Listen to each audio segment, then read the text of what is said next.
তো আজকে তো রেডি হয়ে গেছি আমার মামা বাড়ি যাব বলে। বাবা গাড়ি বের করে নিয়েছে, এবার বেরিয়ে যাচ্ছি গেট দিয়ে। আমরা সবাই বেরিয়ে বাবা গেটে তালা মারতে মারতে আমি মাকে একটু জিজ্ঞেস করে নিলাম যে এতদিন পর বাড়ি যাচ্ছ, কেমন লাগছে? এতদিন পর বাড়ি যাচ্ছ, কেমন লাগছে? কেমন লাগছে এতদিন পর বাড়ি যাচ্ছ? বেবি আনন্দ আনন্দ, অনেকদিন পর বাড়ি যাচ্ছে। কতদিন পরে যাচ্ছ? মা তো প্রায় 1 বছর পর বাড়ি যাচ্ছে। 1 বছর মানে নতুন বছরেই মা বাড়ি যাচ্ছে। 2025 পড়ার পর থেকে মা একদিনও বাড়ি যেতে পারেনি। আর দেখে এই রাস্তাগুলো দেখে বলো তো আমার মামার বাড়ি কোথায়? দেখি কজন গেস করতে পারে যে আমার মামার বাড়ি ঠিক কোথায়। চলে এসেছি মামার বাড়ির গেটে।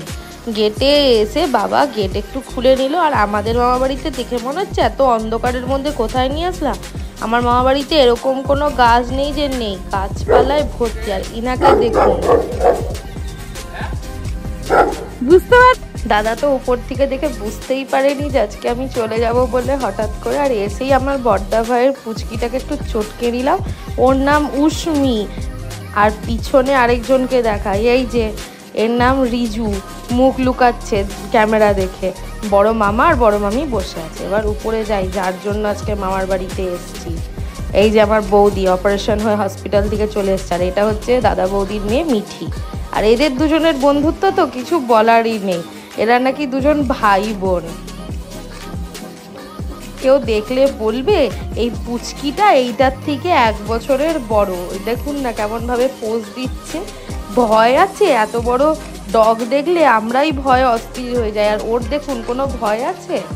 আর একটু দেখিয়ে দিই, এটা হচ্ছে আমার দাদার মেয়ের সমস্ত স্কুলের মেডেল। ও পড়াশোনায় খুব ভালো। আর আমাদের দাদা বৌদির ঘর এত সুন্দর গোছানো যে আমি ভিডিও না করে থাকতে পারলাম না। এই টিভি ক্যাবিনেটের জায়গাটা আমার ভীষণ পছন্দের। তারপর গেলাম বৌদির সাথে একটু গল্প করতে। গল্প টল্প করে মনে হলো একটু অ্যাকোরিয়ামের মাছগুলো তোমাদের সঙ্গে দেখিয়ে দিই। দেখো কি সুন্দর ঘরবাড়ি গোছানো পুরো।